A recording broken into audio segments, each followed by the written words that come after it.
একটি ঘটনা নিয়ে দুটি মামলা হয়, একটি হত্যা মামলা হয়, একটি অস্ত্র মামলা হয়।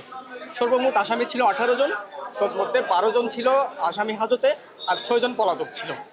আজকে যে রায় হয়েছে সেখানে 4 জন আসামির মৃত্যুদণ্ড হয়েছে এবং 5 জন আসামির খালাস হয়েছে এবং বাকি যে 9 জন রয়েছে তাদের কিছু আসামিদের যাবজ্জীবন আর কিছুতে 10 বছর করে সাজা হয়েছে। মোহাম্মদ হেলাল উদ্দিন, 2 নম্বরে হচ্ছে নুরুল আমিন প্রকাশ আমিন, 3 নম্বরে মোহাম্মদ নাসির উদ্দিন, 4 নম্বরে মুর্শেদ আলম। এই মামলার রায়টা সামাজিক যে শৃঙ্খলা, আমরা যে সামাজিক যে শৃঙ্খলার কথা বলি, যে একটা বিশৃঙ্খল পরিবেশ তৈরি হয়েছে সেটার জন্য একটা যুগান্তকারী রায় হিসেবে এই রায়টা ভূমিকা রাখবে। বিজ্ঞ আদালত যেটা বলেছেন সেটা হচ্ছে যে সাধারণত আমরা যেটা কমপ্লিট জাস্টিসের কথা বলি, সেই কমপ্লিট জাস্টিসের মধ্যে সাক্ষ্য প্রমাণের উপর ভিত্তি করে কিন্তু জাজমেন্টটা প্রনাউন্স করা হয়েছে।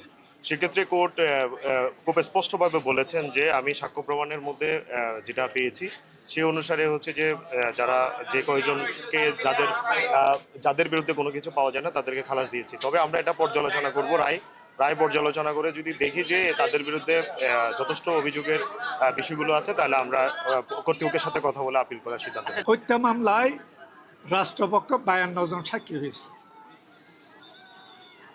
এদেরকে আসামি পক্ষ জেরা করেছে।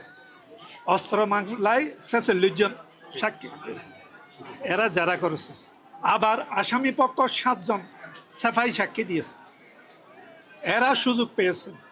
জজ সাহেব রায় দিতে দেরি করেছেন, বারবার এদেরকে ডেকে জিজ্ঞেস করেছেন যে আপনাদের সাফাই সাক্ষী আরও আছে কিনা, কাকে কাকে আপনাদের সপক্ষে আনতে চান বলেন।